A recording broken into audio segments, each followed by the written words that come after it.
नमस्कार दर्शक बंधु आपण समस्त को ओडिशा तंत्र ज्ञान को हार्दिक स्वागत। आज ये वीडियो रे गोटे एमिति साधना विषय जानिबा जार सिद्धि प्रत्येक तांत्रिकर स्वप्न। प्रत्येक तांत्रिक ये साधनार सिद्धि करिया पई स्वप्न देखंती। अनेक दिन हब जने सब्सक्राइबर उच्चिष्ट गणपति साधना विषय रे जानिबा को चाहुथिले। उच्चिष्ट गणपति साधना विषय रे खूब कम लोक सुनिथिबे।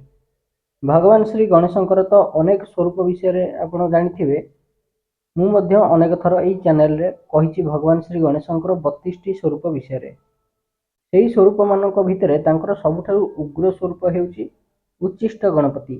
आमे साधारण लोक भगवान श्री गणेशंकर महागणपति स्वरूप को पूजा करथाउ। गणेश पूजा समय रे मध्य आमे महागणपति को पूजा करिथाउ। गणेश पूजा समय रे प्रत्येक ब्राह्मण महागणपति को पूजा करती। भगवान श्री गणेश केवल जे अग्रपूज्य सेतिकी नुहे, जे पर्यंत जड़े लोक गणपति साधना संपन्न करिनी से पर्यंत ताको कौनसी भी साधना रे सिद्धि मिलबनी। कारण माता रिद्धि माता सिद्धि होउछंती तांको पत्नी। माता सिद्धि सर्व साधना रे सर्व कार्य रे सिद्धि प्रदान करती। जेबे कि माता रिद्धि सुख समृद्धि ऐश्वर्य धन संपदा दियंती। सेथिपई मु बारंबार कहे केबे को साधना कर न कर किंतु भगवान श्री गणपति साधना निश्चय कर। कारण भगवान गणपति हेले मुख्य। भगवान श्री गणपति एमिति महाशक्ति जी सबु देवी देवता सह पूजा पाई थांती। एठी लोकंकर मनरे प्रश्न उठिब जे समस्ते जदि महागणपति पूजा करुचे तेबे उच्चिष्ट गणपति साधना करिवार आवश्यकता कौन। जेमिति प्रत्येक देवी देवता राज राजेश्वर स्वरूप अच्छी सेमती भगवान श्री गणेशंकर मध्य राज राजेश्वर स्वरूप अच्छी। उदाहरण भगवान शिवंकर राजेश्वर स्वरूप को चंद्रमौली कहा जाए। भगवान नारायणकर राजेश्वर स्वरूप को जगन्नाथ कहा जाए। शक्तिंकर राजेश्वरी स्वरूप को महालक्ष्मी कहा जाए। माँ पार्वतींकर राजेश्वरी स्वरूप को अन्नपूर्णा कहा जाए। माँ सरस्वतींकर राजेश्वरी स्वरूप को महासरस्वती कहा जाए।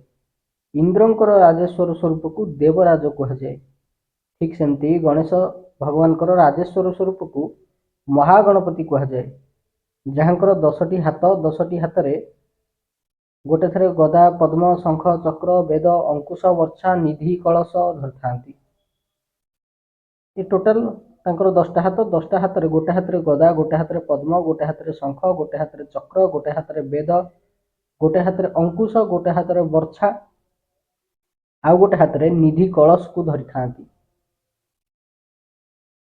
आउ दुईटी हाथ जो बळीगला से दुईटी हाथ रे गोटे थरे से अभय मुद्रा देखै थांती। जार अर्थ होउची निजर समस्त भक्तों को से अभय प्रदान करती। आउ गोटे हाथ बर मुद्रा रे थाए अर्थात से समस्त प्रकार बर देवारे समर्थ। तेबे आवश्यकता कौन जे आमे उच्चिष्ट गणपति साधना करिबा। तंत्रर दुईटी मार्ग अछि, गोटे वामाचार आ गोटे दक्षिणाचार। दक्षिणाचार रे सात्विक रीति रे पूजा उपासना देवी देवता करा जाए। अधिकांश देवी देवता शांत स्वरूप साधना दक्षिणाचार रे करा जाए। किंतु वामाचार रे गुप्त क्रिया माध्यम रे देवी देवता उग्र स्वरूप साधना करा जाए, जद्वारा सिद्धि सहजरे मिल परिबो। एपटे दक्षिणाचार रे लक्षाधिक मंत्र जप करी होम दर्पण मार्जना करी ठेइया हो गले भी सिद्धि मिलिबो कि नहीं जाना नहीं। किंतु वामाचार रे 10,000 रु लेकिन 50,000 मंत्र जप रे ही सिद्धि प्राप्ति हो जाए। तार कारण कौन? तार कारण हेउची देवी देवता को क्रोधित करी तांको ठारू वर प्राप्त करा जाए। जेहेतु महागणपति राजेश्वर एणु तांकर पूजा पाई अनेक गुड़िए सामग्री आवश्यकता पड़े, जहाँकि केवल आम समाज भितर ही मिले। हेले जंगल रे रहुथिबा साधु सन्थ नागा अघोरी पाशुपत्य कौलांतक तांत्रिक तंत्र साधक मानक पाखरे एते सारा साधना पाई सामग्री न थाए, पूजा उपासना करिया पाई सामग्री न थाए। एणु सेमानकर पूजा उपासना खूब कम सामग्री रे हो जाए। ये चैनल रे अनेक शिष्यों को अघोरेश्वरी महाभैरवी साधना संपन्न करैछि। सेथिरे सामग्री खूब कम, जेमिति कि इंद्रजाल हकीक काईच दीप कुंकुम एतिकी आवश्यक। से साधना रे ना तो कौन सी विशेष पूजार आवश्यकता अच्छी ना कौन से आडंबर आवश्यकता अच्छी। किंतु सेतिकी जिनिस से जो अघोरेश्वरी महाभैरवी साधना पाइका कम से कम 5,000 टଙ୍କା खर्च हुए से गोटे साधना करने।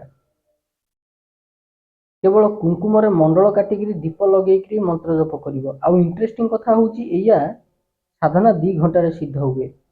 आउ ये देवी थरे सिद्ध है सांगे चलती सब बेले पाखे पाखे रुहती तेणिके साधक देखिपारू कि न देखिपारू। आउ ये साधना करने पर साधक ठारू केही भी छल बल लगे चोरी करी पैसा नहीं पारती नहीं। साधनार प्रभाव एत तीव्र जे पैसा टाणीबा लगे, इन्स्टांटली पैसा टाणे, ग्रह नक्षत्र को स्तंभित कर दिए। अवश्य सी अलग कथा कि ग्रह नक्षत्र प्रभाव 4-5 दिन पर पुणी फेरी आसे, किंतु हुए सेमती। जेहेतु वन जंगल श्मशान रे रहउथिबा तंत्र साधकों पाखे एत सामग्री न था, एणु से देवी देवता एमिति स्वरूपर गुप्त ज्ञान खोजिले जहाँकि कम सामग्री व्यवहार करी कम मंत्र जपरे सिद्ध करा जाई परिबो। जद्वारा से पाइले कि प्रत्येक देवी देवता उग्र स्वभाव रही। भगवान श्री गणेशंकर उग्र स्वभाव को उच्चिष्ट गणपति कहगला। उच्चिष्टर अर्थ हेउची अईठा। अघोरी मानकर मूल लक्ष्य होउची समभाव संपन्न हेबा। साधना करी करी एते उच्च कोटिर स्तर को सेमाने चली जाती जे जेउठी भल खराबर किछि विचार न थाए, छुआ अछुआर भेदभाव न थाए, जेउठी सबु नीति नियम फिका पड़ी जाए, सेभली साधना हेउती उच्चिष्ट साधना। उच्चिष्ट साधना कहले केवल उच्चिष्ट गणपति साधना को बुझाएनी। उच्चिष्ट साधना अनेक देवी देवतांकर रही, जेमिति कि उच्चिष्ट चांडालिनी साधना, उच्चिष्ट भैरव साधना, उच्चिष्ट कामाख्या साधना, उच्चिष्ट भैरवी साधना, एमती अनेक प्रकार उच्चिष्ट साधना अच्छी। उच्चिष्ट मातंगी साधना अच्छी। तेबे से साधना मानकरे मुह आउ हाथ अईठा करिकी ही साधना करा जाए। एथिरे शौच अशौचर विचार न थाए, एथिरे छुआ अछुआर नियम न थाए, एथिरे तमे स्नान कर अबा न कर किछि फरक पड़ेनी, एथिरे खाद्य अखाद्यर विचार न थाए, तमे जहाँ खाउच खाओ किंतु साधना जारी रहिया दरकार। अतएव सबु नीति नियम ऊपर को उठिबा पर ही यही साधना सब करा जाए। उच्चिष्ट गणपति साधना कृष्ण पक्ष अष्टमी किंबा चतुर्थी आरंभ हुए। ये साधनार प्रथम नियम होउची निम्ब गछर चेर संग्रह हेब। साधक निजे निज बाम हाथ में कुंभारर चकशालू माटी आनिकी निज बाम हाथ में मूर्ति तैयारी करिवो। आउ से मूर्तिर पेटरे ये चेर को भर्ती करिवो। राति 10 पर खोला आकाश तले उच्चिष्ट गणपति साधना करा जाए, घरे करा जाए नहीं। जदि उच्चिष्ट गणपति साधना को घरे करिवे तेबे से घरे साधक व्यतीत अन्य कोनोसी व्यक्ति न रहुथवा आवश्यक। प्रथमे रक्तचंदन रे अष्टदल पद्म अंकन करा जाए। पद्म मझिरे बीज मंत्र लिखा जाए। जेहेतु एटा नॉलेजेबल वीडियो, एथिरे सब किछि खोलिकरी कहि हबनी, केवल ओवरऑल ये साधना विषय नॉलेज दे दूची। ये साधना को प्रॉपर दिया जाई परिबो नाही, कारण एटा गुरुमुखी साधना। ये साधना गुरुंकर सानिध्य बसिक करा जाए। पद्म जो अष्टदल पद्म काटिबे, पद्म मझिरे बीज मंत्र लिखि सारिबा पर ता ऊपर कला राशि रखा जाए। कला राशि ऊपर गणपतिंकर जो मूर्ति बाम हाथ में निर्मित करथिले ताकू रखा जाए। गुरु पूजन सरिबा पर गणपति आवाहन करा जाए। उच्चिष्ट गणपति आवाहन पर षोडश उपचार रे पूजा करा जाए। तापरे जो अष्टदल पद्म आंकिथिले से पद्मर 8टी जो पाखुड़ा अच्छी से 8टी पाखुड़ारे अलग अलग देवता को पूजा करा जाए। तांकर अस्त्रर पूजा करा जाए, तांको शक्तिर पूजा करा जाए। से पूजा सरिबा पर पुणी उच्चिष्ट गणपति पूजा करा जाए। आ मंत्र जप करा जाए। मंत्र जप शेष बलि दिया जाए आ मदिरा दिया जाए। से बलिर किछि भाग भैरव, क्षेत्रपाल आ चांडालिनी मानू दिया जाए। आउ शेष भोग साधक निजे ग्रहण करे। साधना 41 दिन पर्यंत चले। ये साधन 7 ରୁ 8 दिन भितर भितर अनुभूति आरंभ हो जाए। ये साधन भारी भयंकर अनुभूति हुए। देखा जाए अधिकांश साधक हुए तो पागल हो जाती, नचेत मरी जाती। आ जो साधक सिद्धि लाभ करिगला ता जीवन समस्त इच्छा पूर्ण हुए। से जहाँ चाहे जहाँ इच्छा करे ताहा तुरंत प्राप्ति हुए। ଗ୍ରହ ନକ୍ଷତ୍ରଙ୍କର ପ୍ରଭାବ ସାଧକ ଉପରେ ଶୂନ୍ୟ ହୋଇଯାଏ। କିନ୍ତୁ ସେ ପର୍ଯ୍ୟନ୍ତ ଯେ ପର୍ଯ୍ୟନ୍ତ ସାଧନା ସରିବା ପରେ ଉଚ୍ଚିଷ୍ଟ ଗଣପତିଙ୍କୁ ସାଧକ ନିଜ ପାଖରେ ରଖିଥିବ, ତାଙ୍କର ବିଗ୍ରହକୁ ପାଖରେ ରଖିଥିବ। ଯଦି ଉଚ୍ଚିଷ୍ଟ ଗଣପତି ମୂର୍ତ୍ତି ଚୋରି ହୋଇଯାଏ ତେବେ ସାଧକ ତଥା ତାର ପରିବାର ଉପରେ ମହାବିପତ୍ତି ଆସେ, ରାଜମହଲ ବି କ୍ଷଣିକରେ ଧୂଳିସାତ୍ ହୋଇଯାଏ। ଏଇଟା ହେଉଛି ଉଚ୍ଚିଷ୍ଟ ଗଣପତି ସାଧନା, ଯାହାର ବିଷୟରେ ଅନେକ ଆପଣ ହୁଏତ ୟୁଟ୍ୟୁବ୍ ଚ୍ୟାନେଲ୍ ମାନଙ୍କରେ ଶୁଣିଥିବେ, କିନ୍ତୁ ରିଆଲିଟି କିଏ କେବେ କହିନଥିବେ। ଅନେକ ଲୋକ କହନ୍ତି ଉଚ୍ଚିଷ୍ଟ ଗଣପତି ସାଧନାକୁ ଘରେ କରାଯାଏ, କିନ୍ତୁ ନା, ଏ ସାଧନାକୁ ଘରେ କରାଯାଇ ହିଁ ପାରିବ ନାହିଁ। ୟାକୁ ଖୋଲା ଆକାଶ ତଳେ କରାଯାଏ।